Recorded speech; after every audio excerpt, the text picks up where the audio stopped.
Hello students, I am Raghunanda working as an assistant professor of physics. Today in this session we are going to derive the Planck's law of radiation. Students, as we all know, when the blackbody radiation spectrum was obtained, many of the scientists they tried to obtain an expression which fits very well with the experimental curves, but they failed in giving an expression which completely fits the experimental curve, as they have applied all the known laws so far by the time of at the end of 19th century.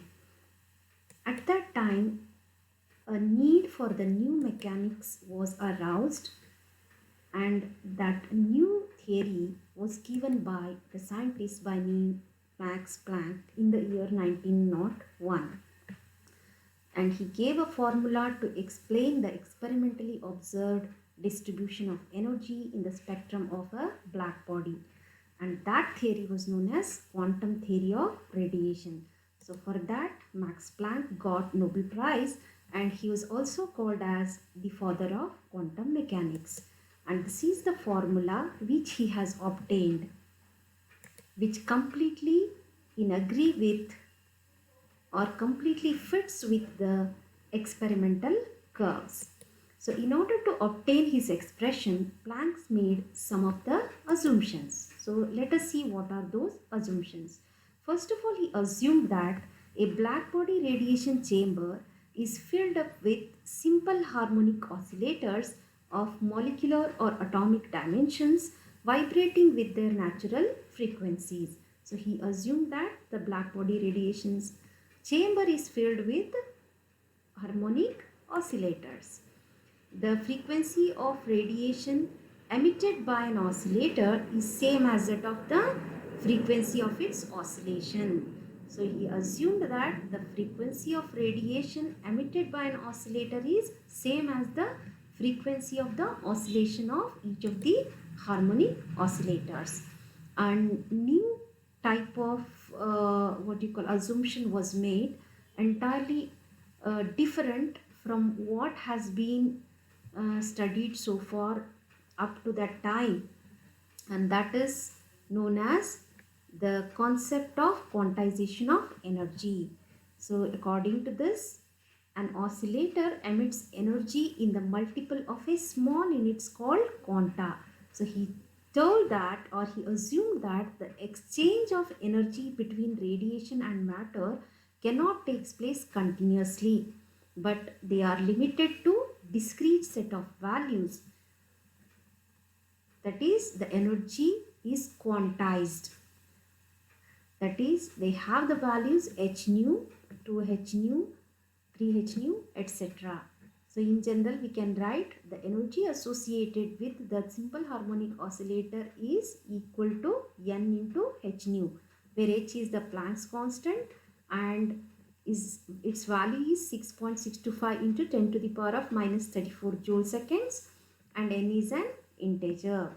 So he assumes that the exchange of the energy between the radiation and matter is not continuous, but it is discrete. And he has given the values of these discrete energies as h nu, 2h nu, 3h nu, so on and so forth.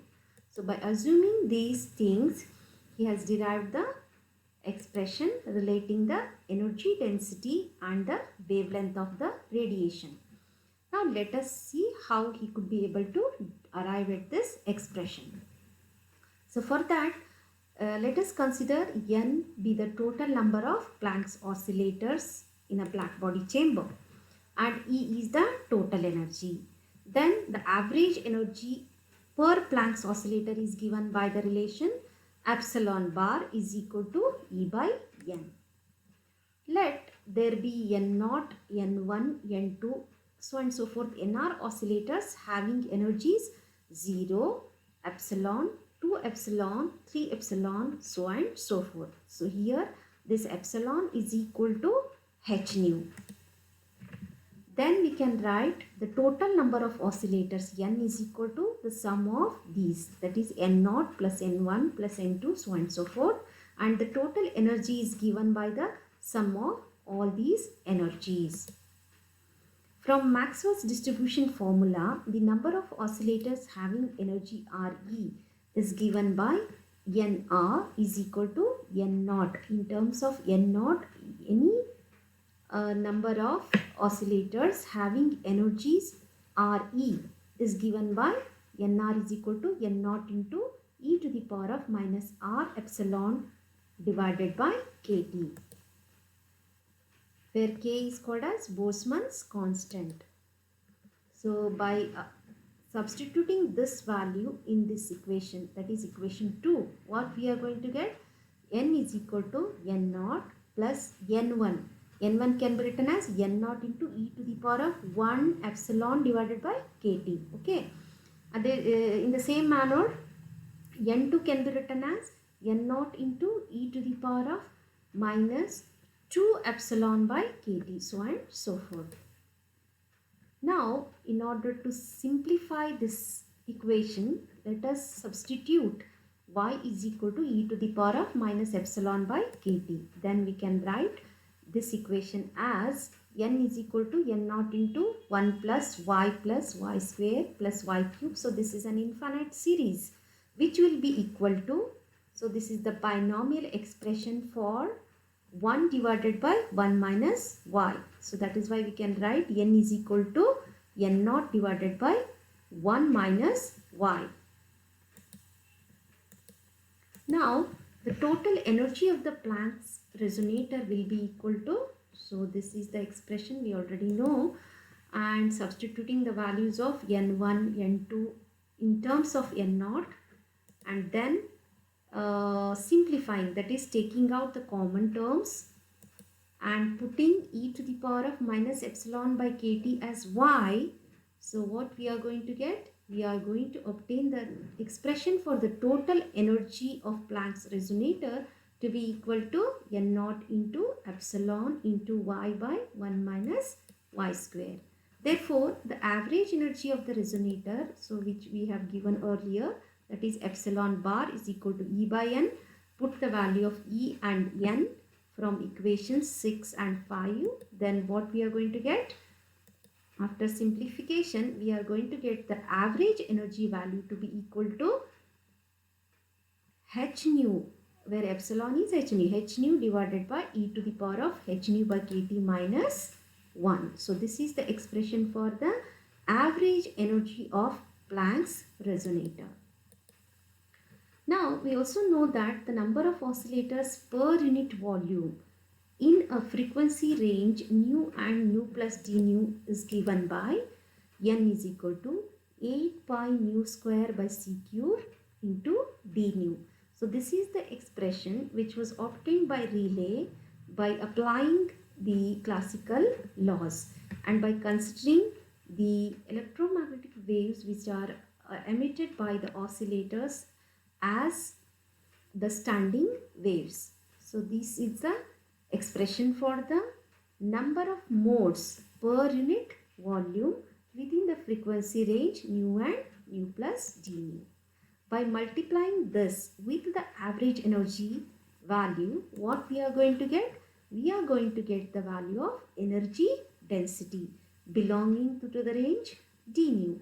So energy density will be equal to, so the density of the resonators multiplied by the average energy within the frequency range of nu and nu plus d nu. So this is called as the Planck's law of radiation, which is in terms of the frequency, and in terms of wavelength, this expression will be given by E lambda is equal to 8 pi hc by lambda to the power 5 into 1 by h e to the power of hc by lambda kT minus 1. Here k is the Boltzmann's constant. So here how we obtained this expression? By putting the value of nu as c by lambda, by putting the value of nu as c by lambda, and d nu is equal to minus c by lambda square. So we are going to get this equation.